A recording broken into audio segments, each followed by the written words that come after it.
Alors, voyez-vous, ici, nous venons de découvrir une espèce de champignon qui s'appelle la chanterelle en tube.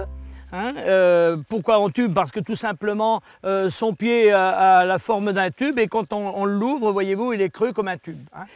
Depuis de nombreuses années, déjà 30 ans, nous emmenons des groupes en forêt pour les initier, leur montrer, connaître, à savoir reconnaître des champignons. Et c'est surtout dans le but de les initier pour éviter les accidents. C'est le but principal de notre démarche. Bon, eh bien, voyez-vous, ici, nous venons de faire une découverte d'un champignon qui s'appelle le cèpe à pied rouge. Des champignons, nous en avons tout au long de l'année, puisque nous avons les champignons de printemps. Nous avons ensuite cette période un peu moins favorable qui est l'été, parce que nous avons de la sécheresse. C'est l'automne qui nous donne la chance de trouver le plus d'espèces.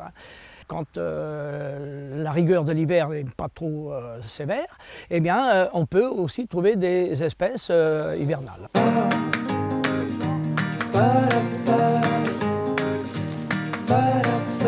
Ce qu'il faut avoir sur soi, alors c'est essentiel, c'est un panier assez long, pas trop profond pour ne pas entasser trop de choses les uns sur les autres et surtout jamais de sacs plastiques. Alors là c'est proscrit, nous les mycologues, ça nous met dans des états...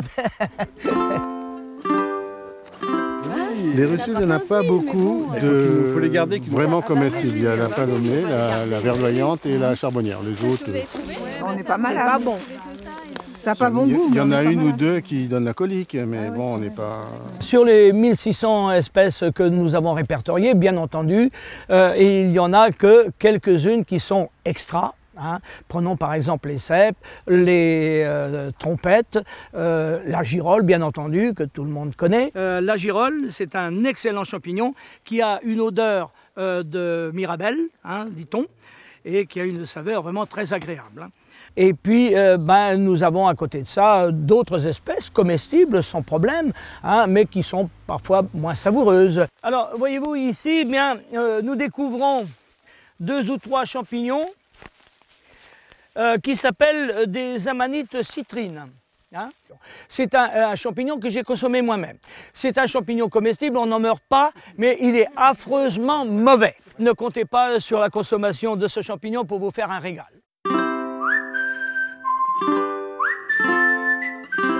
Le champignon, c'est le fruit d'un appareil végétatif que l'on appelle le mycélium. Or, le mycélium se développe dans le sol ou alors sous l'écorce de certains arbres. Et cet appareil végétatif, à un moment donné, il a besoin de fructifier pour pérenniser l'espèce. Ce que l'on appelle des champignons, ce que l'on ramasse, ce sont les fruits du mycélium. Étant donné que les fruits que produit ce mycélium est composé à 80% d'humidité, il est absolument nécessaire qu'il y ait des conditions climatiques favorables. Une température assez clémente, qui ne soit pas trop froide, et il faut surtout beaucoup d'humidité.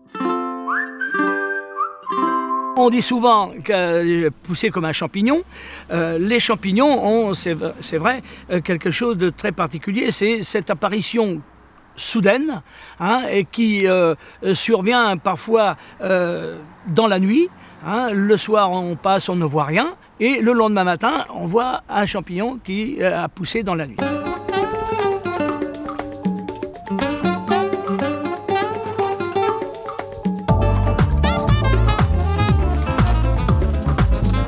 Bonjour chef. Salut Michel, qu'est-ce que tu m'as amené là? Là j'ai quelques comestibles, quelques chanterelles en tube, celles-ci sont à peu près fraîches. Je vais te les prendre là et puis je vais les éplucher. On a la chance d'avoir une forêt très riche en champignons. C'est pour vous dire que depuis une quarantaine d'années que nous prospectons dans le massif des Andennes, nous avons actuellement 1640 espèces de champignons. Voilà Michel. Bon, puisque tu t'es donné le mal de nous préparer ces bonnes choses, et les petites chanterelles. Tu les trouves comment? Tu es un chef, c'est vrai, un vrai.